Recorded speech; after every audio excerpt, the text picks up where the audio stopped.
إن الحمد لله نحمده ونستعينه ونستغفره ونعوذ بالله من شرور أنفسنا ومن سيئات أعمالنا من يهده الله فلا مضل له ومن يضلله فلا هادي له أشهد أن لا إله إلا الله وحده لا شريك له وأشهد أن محمدًا عبده ورسوله إن الله وملائكته يصلون على النبي يا أيها الذين آمنوا صلوا عليه وسلموا تسليما اللهم صل على محمد وعلى آل محمد كما صليت على إبراهيم وعلى آل إبراهيم إنك حميد مجيد اللهم بارك على محمد وعلى آل محمد كما باركت على إبراهيم وعلى آل إبراهيم إنك حميد مجيد أما بعد فأعوذ بالله من الشيطان الرجيم أما بعد فإن خير الحديث كتاب الله وخير الهدي هدي محمد صلى الله عليه وسلم وشر الأمور محدثاتها وكل محدثة بدعة وكل بدعة ضلالة وكل ضلالة في النار فأعوذ بالله من الشيطان الرجيم بسم الله الرحمن الرحيم قل إن صلاتي ونسكي ومحياي ومماتي لله رب العالمين لا شريك له وبذلك أمرت وأنا أول المسلمين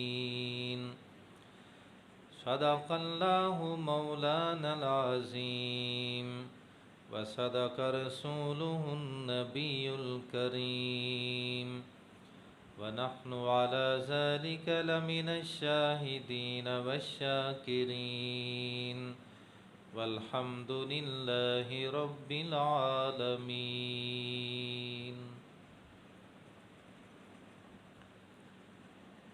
اللہ وحدہ لا شریک کی حمد و ثنا اور نبی رحمت امام کائنات رحمت کائنات امام المرسلین سید الاولین والآخرین خاتم النبیین امام الانبیاء حضرت محمد الرسول اللہ صلی اللہ علیہ وآلہ واصحابہ اجمعین کی ذات گرامی پر درود و سلام کے بعد سورۃ الانعام کی 2 آیات آپ کے سامنے تلاوت کی ہیں۔ ان آیات مبارکہ میں اللہ رب العالمین نے جناب رسول اللہ صلی اللہ علیہ وسلم کو اس بات کا حکم دیا ہے، قل آپ یہ بات کہہ دو، ان صلاتی و نسکی بے شک میری نماز اور میری قربانی، و محیای اور میری زندگی، و مماتی اور میری موت، للہ رب العالمین، یہ سارا کچھ ایک اللہ کے لیے جو تمام جہانوں کا پالنے والا ہے، لا شریک لہ، جس کا کوئی شریک نہیں، وبذالک امرت، اور مجھے اس بات کا حکم دیا گیا ہے، وانا اول المسلمین،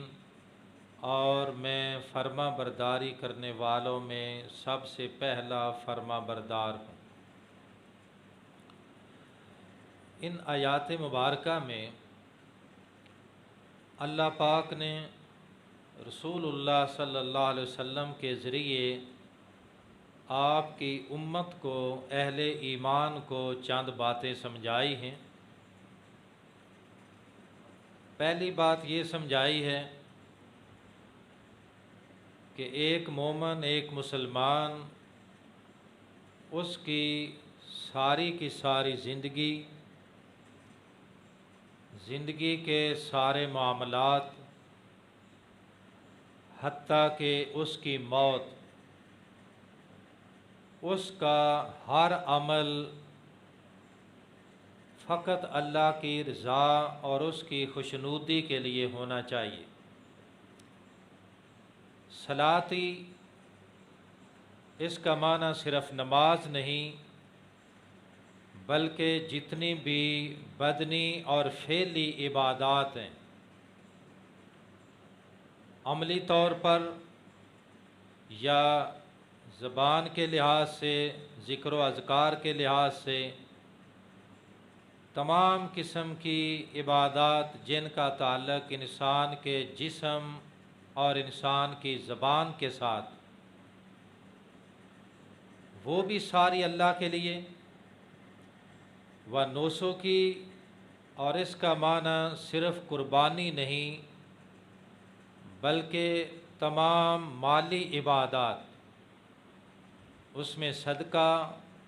زکوٰۃ، خیرات، نذر و نیاز، منت اور چڑھاوا، تمام مالی عبادات بھی فقط اللہ کے لیے ہیں۔ وَمَحْيَايَ وَمَمَاتِي، پھر فرمایا کہ ایک مومن کی ساری زندگی، اور زندگی کا اختتام موت ہے، زندگی بھی اللہ کے لیے اور موت بھی اللہ کے لیے۔ مومن مسلمان کا ہر عمل، ہر ادا، ہر عبادت فقط ایک اللہ کے لیے ہے۔ دوسری بات یہ سمجھائی کہ رب العالمین کا تعارف کیا ہے؟ لا شریک لہ، رب العالمین وہ ہے جس کا کائنات میں کوئی شریک نہیں، وہ سارے شریکوں سے پاک ہے۔ وَبِذَالِکَ أُمِرْتُ، اور مجھے بھی اسی بات کا حکم دیا گیا۔ رسول اللہ صلی اللہ علیہ وسلم بھی اس بات کے پابند ہیں کہ آپ کی زندگی کی تمام عبادات اللہ کے لیے، اور پھر اس اللہ کا کوئی شریک بھی نہیں، اس کا کوئی ثانی، کوئی ہمسر نہیں۔ وَأَنَا أَوَّلُ الْمُسْلِمِينَ، اور میں سب سے پہلے مسلمان ہوں، فرما بردار ہوں، فرما برداری کرنے والا سب سے پہلا انسان۔ تو ثابت ہوا کہ اللہ کی رضا اور خوشنودی کے لیے جتنی بھی عبادات ہیں، ان عبادات کی پہلی شرط یہ ہے کہ اس میں کسی دوسرے کو شریک نہ کیا جائے۔ جس عبادت میں کسی غیر کی شرکت، کسی غیر کی رضا اور کسی اور کو دکھاوا اور ریاکاری مقصد ہو جائے، تو وہ بڑی سے بڑی عبادت اور بڑی سے بڑی مہنگی قربانی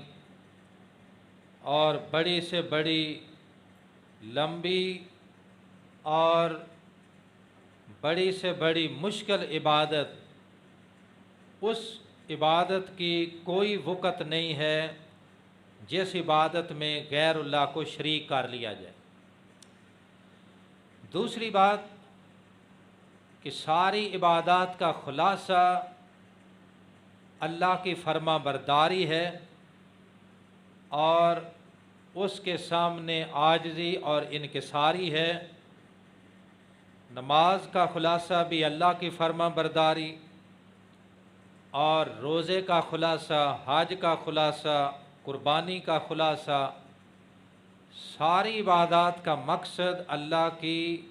فرما برداری کرنا ہے۔ کیونکہ عبادت کرنے سے عاجزی آتی ہے، تکبر، فخر، غرور یہ ختم ہو جاتا ہے، اور جس انسان میں عبادت کر کے تکبر اور غرور اور فخر آ جائے، وہ پھر رحمان کا بندہ نہیں بلکہ شیطان کا بندہ بن جاتا ہے۔ جس طرح نماز ایک عبادت ہے، روزہ ایک عبادت ہے، حج ایک عبادت ہے، زکوٰۃ ایک عبادت ہے، اسی طرح قربانی بھی ایک عبادت ہے، اور عبادت کو عبادت سمجھ کر ادا کرنا چاہیے۔ اگر عبادت کو عادت کے طور پر اپنایا جائے تو وہ عبادت ضائع اور بیکار ہے۔ اور دوسری بات کہ تمام عبادات میں صرف نماز ایک ایسی عبادت ہے جو ہر حال میں ہر مومن، ہر مسلمان پر فرض ہے جب تک اس کے ہوش حواس قائم ہو۔ اس کی حالت جو بھی ہو، طاقت نماز پڑھنے کی ہے تو تب بھی پڑھنی ہے، اور نماز پڑھنے کی طاقت نہ ہو تو اس میں رعایت ضرور ہے کہ انسان نماز مسجد میں جا کر نہیں پڑھ سکتا، طاقت نہیں تو وہ گھر میں پڑھے گا، گھر میں کھڑے ہو کر پڑھنے کی طاقت نہیں تو وہ بیٹھ کر پڑھے گا، نماز بیٹھ کر پڑھنے کی طاقت نہیں تو وہ لیٹ کر پڑھے گا۔ معافی نہیں ہے، مگر نماز کے علاوہ جتنی عبادات ہیں، روزے کی عبادت ہے تو اس پہ فرض ہے جس میں روزہ رکھنے کی طاقت ہے، زکوٰۃ اس پہ فرض ہے جس کے پاس صاحب مال ہے، اور زکوٰۃ اس پہ تب لاگو ہوتی ہے جب سال گزر جائے، مال بھی اتنا ہو جس پہ لاگو ہے۔ حج بھی اس پہ فرض ہے جس پر حج کرنے کی طاقت ہے، اتنا پیسہ ہے، وہاں جانے کا کرایہ ہے۔ تو اسی طرح قربانی بھی اس پر، یہ قربانی کی سنت ہے جس کے پاس قربانی کرنے کی طاقت ہے، اور قربانی کرنا رسول اللہ صلی اللہ علیہ وسلم کی سنت بھی ہے، اور عام سنت نہیں بلکہ سنت مؤکدہ ہے۔ سنت مؤکدہ وہ ہے جس سنت کو رسول اللہ صلی اللہ علیہ وسلم نے کبھی بھی ترک نہیں کیا، کبھی نہیں چھوڑا۔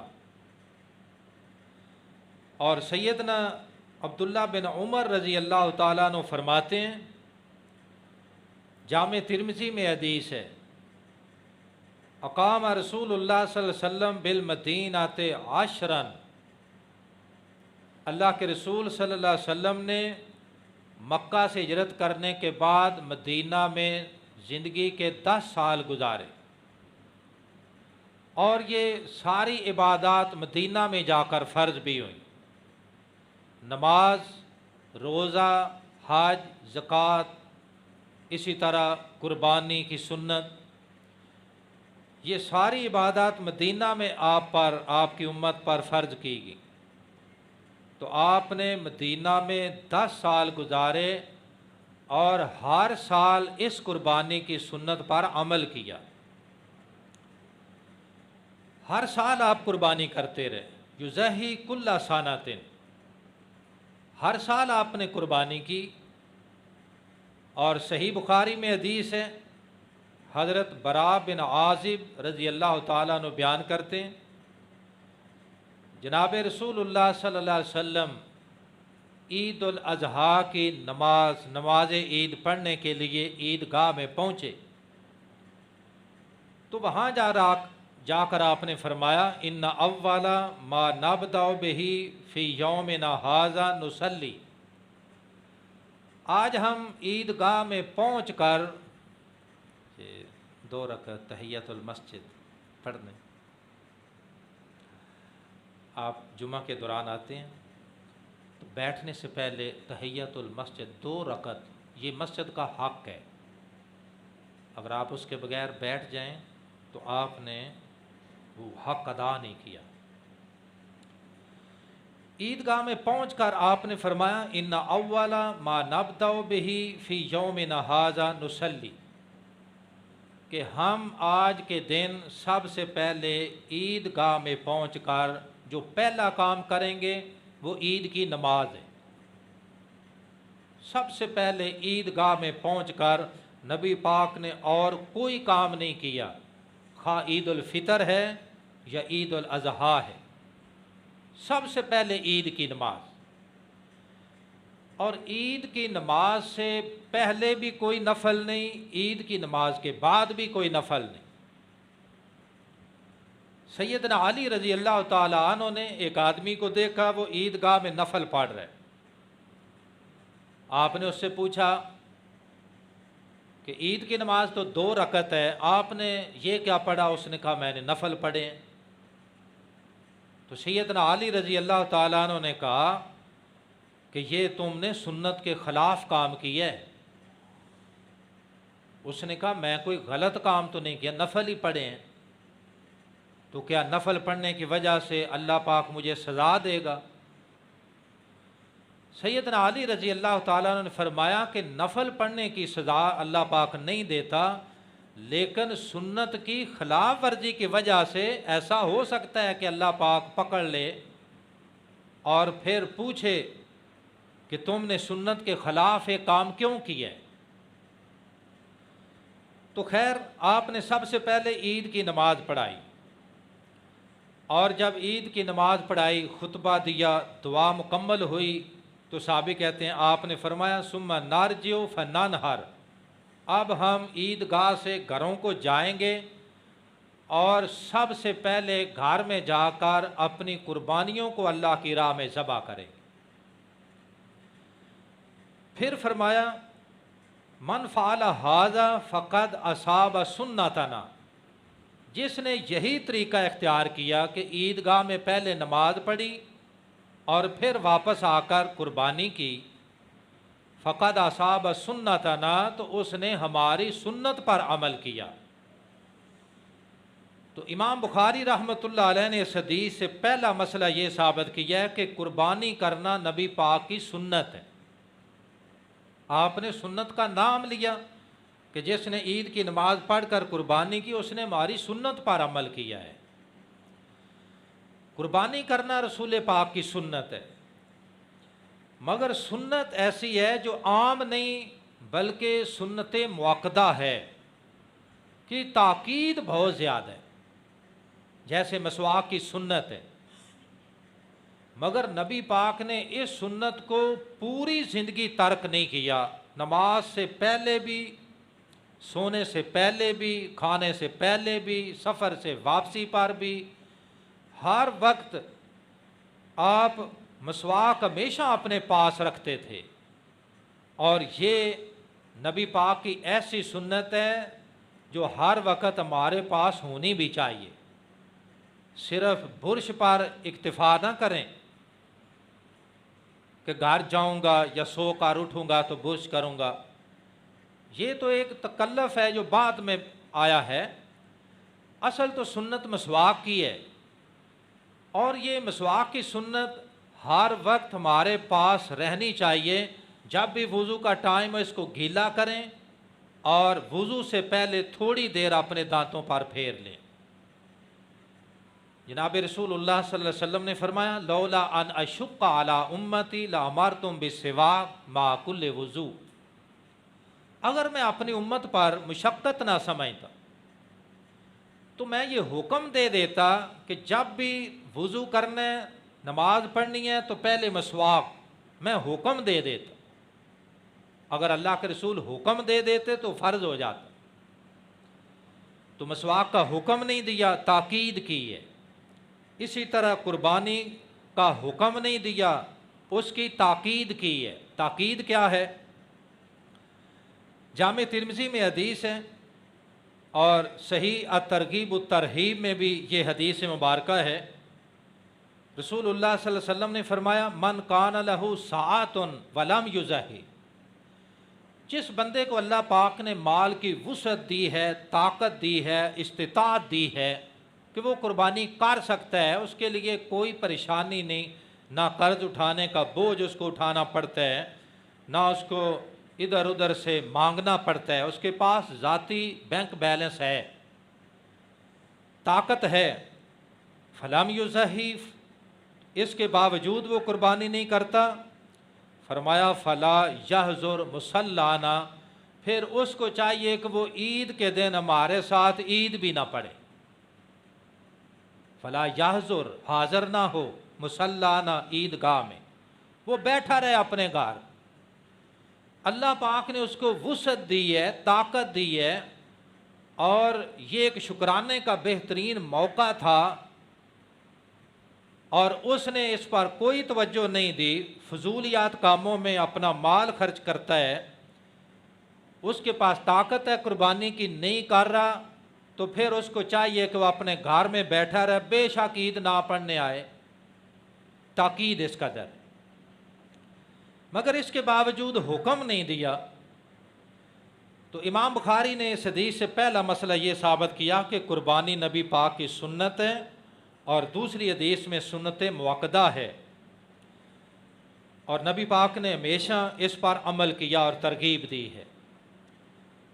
دنیا میں قربانی کرنے کا فائدہ یہ ہے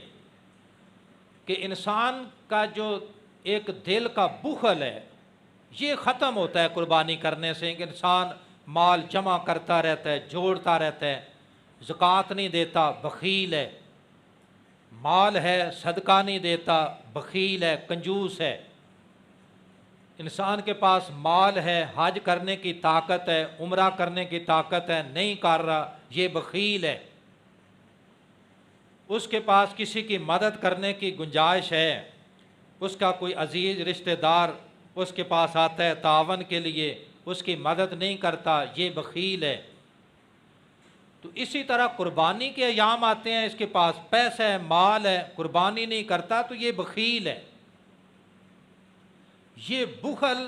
جس طرح صدقہ بخل کو ختم کرتا ہے، زکوٰۃ بخل کو ختم کرتی ہے، حج اور عمرہ یہ بخل کو ختم کرتا ہے، دل کو غنی کرتا ہے، اسی طرح قربانی کرنے سے بھی انسان کے اندر سخاوت کا، اللہ کی راہ میں خرچ کرنے کا ایک جذبہ پیدا ہوتا ہے، اور صرف جذبہ نہیں پیدا ہوتا بلکہ اس کے ساتھ ساتھ انسان کے دل کے اندر ایک روحانی سکون بھی پیدا ہوتا ہے۔ جیسے رمضان کا مہینہ گزرے، اب عید انہوں نے بھی پڑھی جنہوں نے روزے نہیں رکھے، عید کی خوشیوں میں شامل تو ہوئے،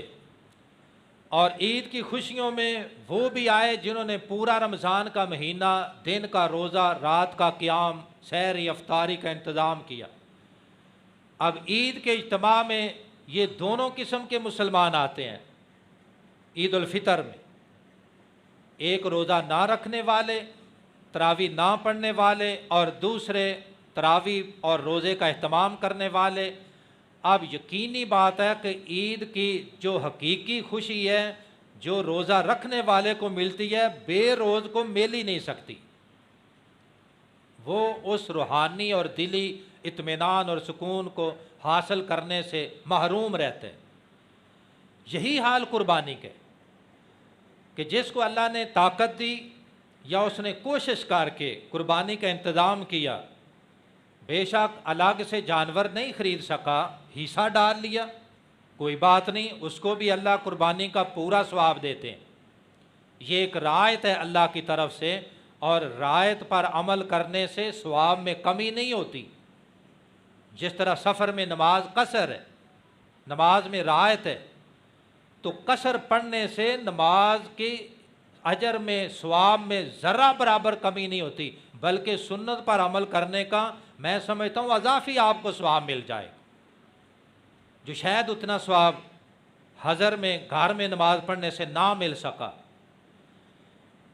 تو یہ ایک روحانی سکون ہے، قربانی کرنے سے انسان کا دل مطمئن ہوتا ہے کہ اللہ نے مجھے مال کی وسعت دی ہے، طاقت دی ہے، میں نے اس کے مال میں سے قربانی کی ہے، دل میں اطمینان ہے، اور زبان پر قبولیت کی دعا ہے، عاجزی ہے، اور غرباء اور مساکین کے ساتھ ہمدردی ہے، ان کو گوشت دے کر، یہ بھی ایک خوشی کا مقام ہوتا ہے۔ تو اس حدیث سے امام بخاری نے ایک تیسرا مسئلہ یہ ثابت کی ہے، فرمایا من ذبح قبل فإنما ہوا لحم لأہلہ، اگر کسی شخص نے نماز عید سے پہلے قربانی کر لی تو وہ صرف گوشت ہے جو اس نے اپنے گھر والوں کو دیا ہے، حلال گوشت کھا لیا گھر والوں نے، مگر اس کی قربانی نہیں ہوئی، کیونکہ اس نے سنت کے خلاف عمل کیا ہے۔ سنت یہ تھی کہ پہلے عید کی نماز پڑھتا پھر قربانی، اس نے پہلے کی، لہذا اس کی کوئی قربانی نہیں۔ رسول اللہ صلی اللہ علیہ وسلم نے فرمایا وہ گوشت ہے قدمہ لأہلہ لیس من النسک شیء، اس نے گھر والوں کا گوشت کا انتظام تو کر لیا، مگر قربانی کا اجر و ثواب ایک ذرہ بھی اس کو نہیں ملا۔ تو یہ قربانی کے ایک اہم مسئلہ ہے، اور ہر مسلمان کو اس کی پابندی کرنی چاہیے۔ اور اگر کوئی کسی فقہ کا سہارا لیتا ہے کہ نہیں ہماری فقہ میں نماز سے پہلے بھی قربانی ہو سکتی ہے، تو اس نے سراسر سنت کی خلاف ورزی کی ہے۔ اور غالباً فقہ حنفی کے اندر یہ مسئلہ ہے کہ اگر کسی نے نماز عید سے پہلے قربانی کرنی ہو تو وہ اپنی قربانی کو لے کر گاؤں میں چلا جائے۔ یہ دیکھو ہیلا کیسے ہے، بنی اسرائیل نے بھی ہیلا کیا تھا نا، اللہ پاک نے منع کیا کہ ہفتے والے دن مچھلیوں کا شکار نہیں کرنا، انہوں نے کہا ٹھیک ہے،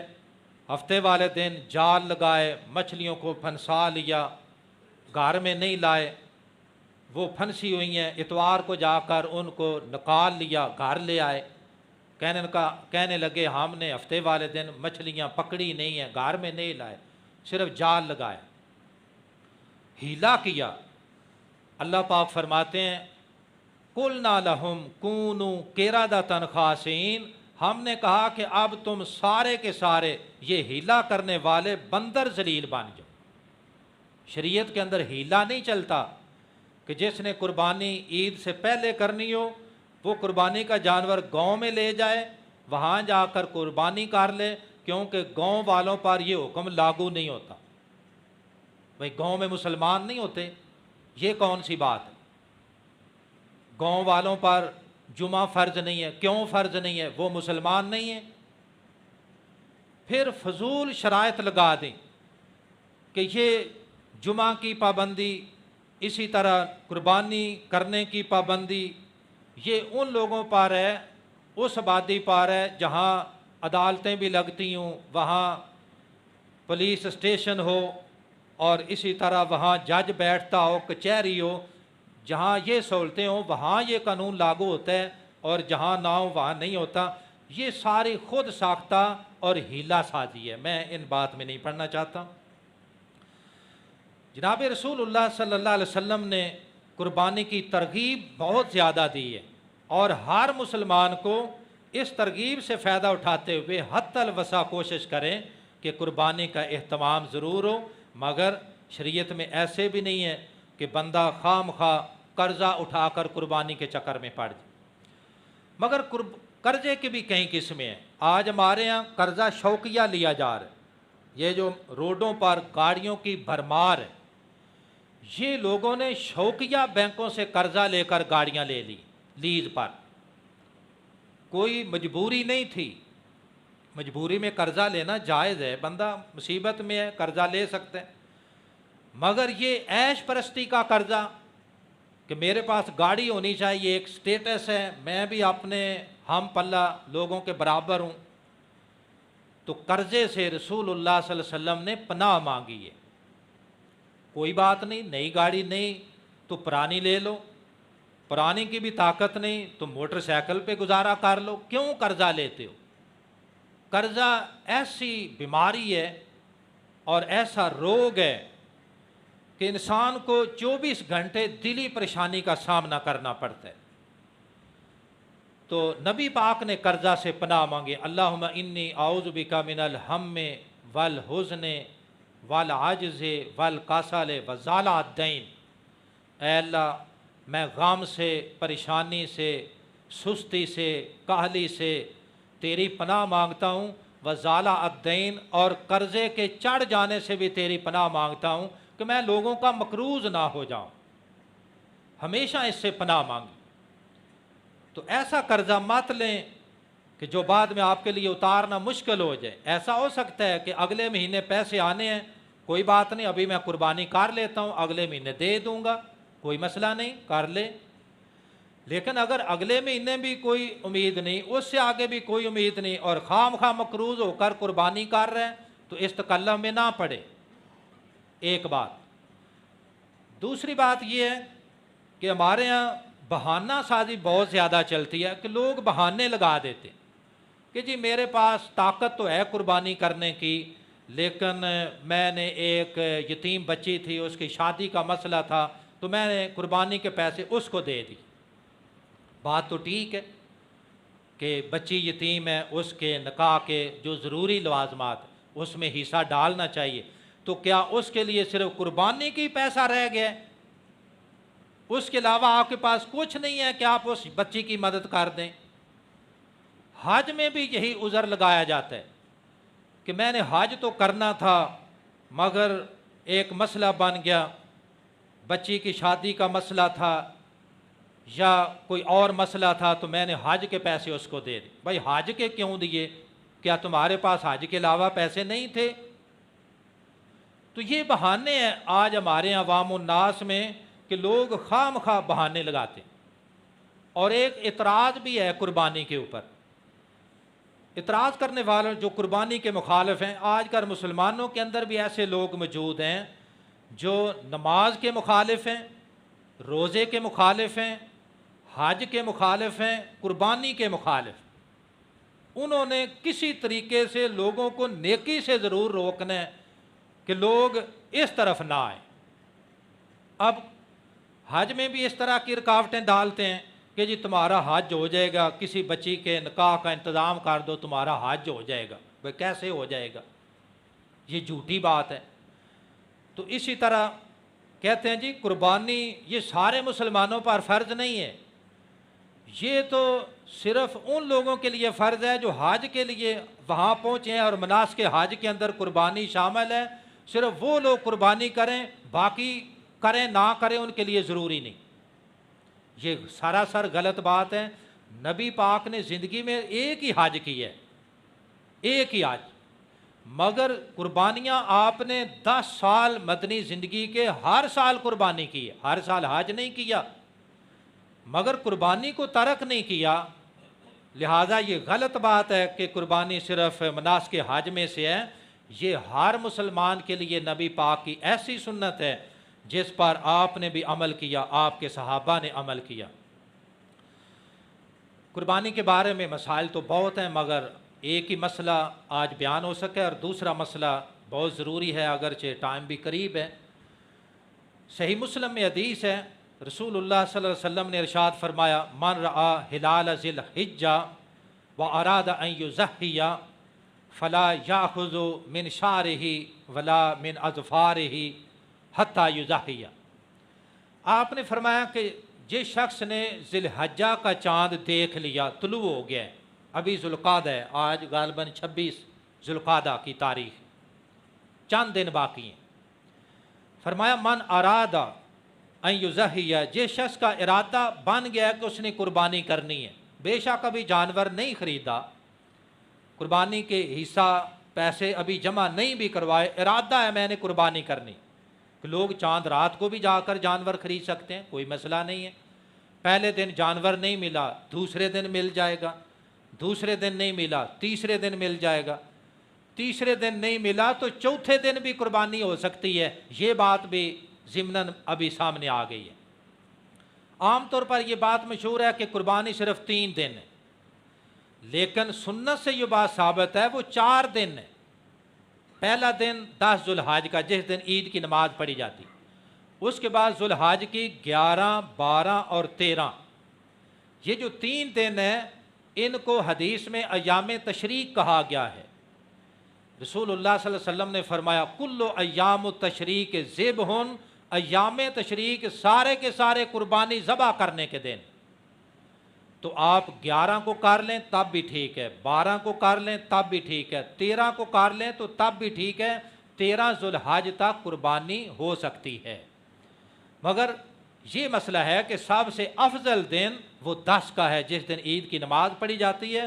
وہ دن قربانی ذبح کرنے کا افضل ترین دن ہوتا ہے۔ باقی اس کے بعد باقی 3 دن برابر کے ہیں،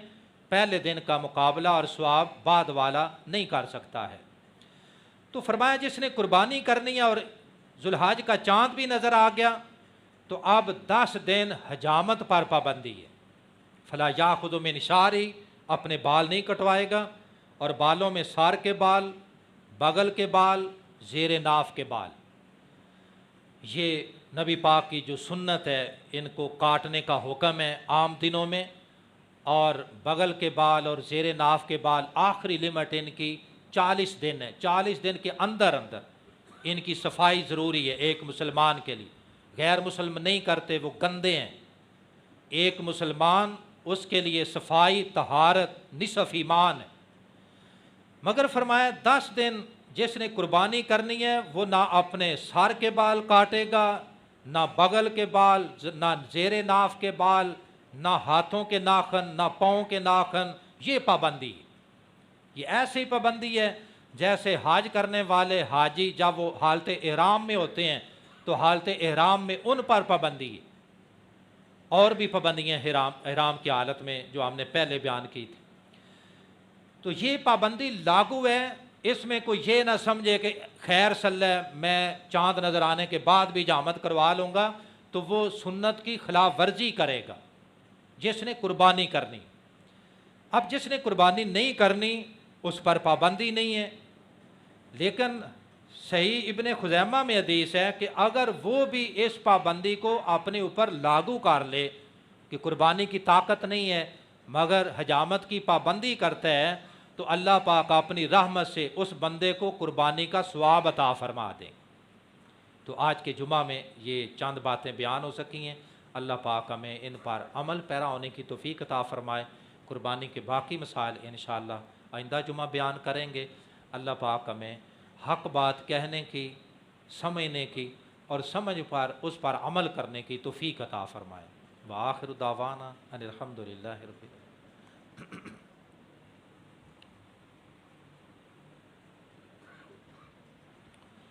ان الحمد للہ نحمده ونستعینه ونستغفره ونعوذ باللہ من شرور انفسنا ومن سیئات اعمالنا من يهده الله فلا مضل له ومن يضلل فلا هادي له اشهد ان لا اله الا الله وحده لا شريك له واشهد ان محمدا عبده ورسوله اما بعد فإن خير الحديث كتاب الله وخير الهدي هدي محمد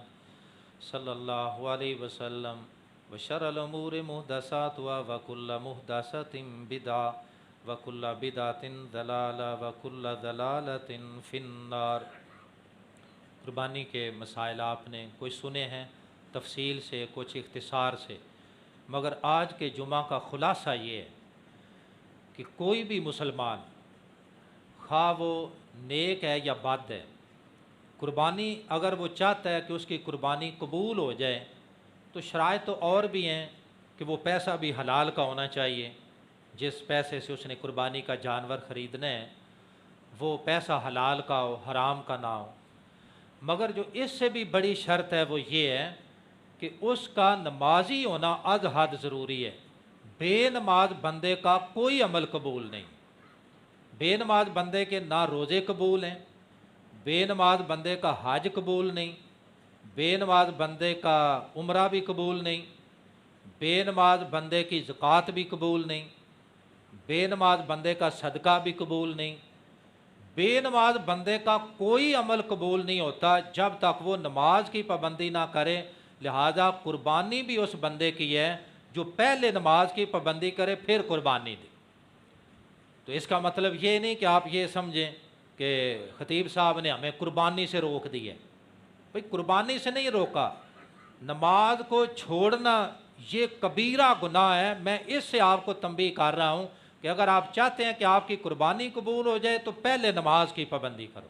اور نماز صرف جمعہ نہیں بلکہ 5 نمازیں ہیں،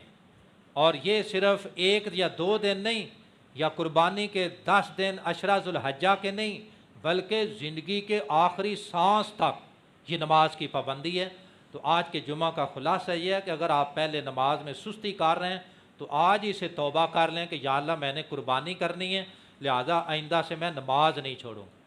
ان اللہ یأمر بالعدل والإحسان وإیتاء ذی القربى وینہی عن الفحشاء والمنکر والبغی یعظکم لعلکم تذکرون اذکروا اللہ یذکرکم ولذکر اللہ اکبر سبحان ربک رب العزۃ عما یصفون وسلام علی المرسلین والحمد للہ رب العالمین۔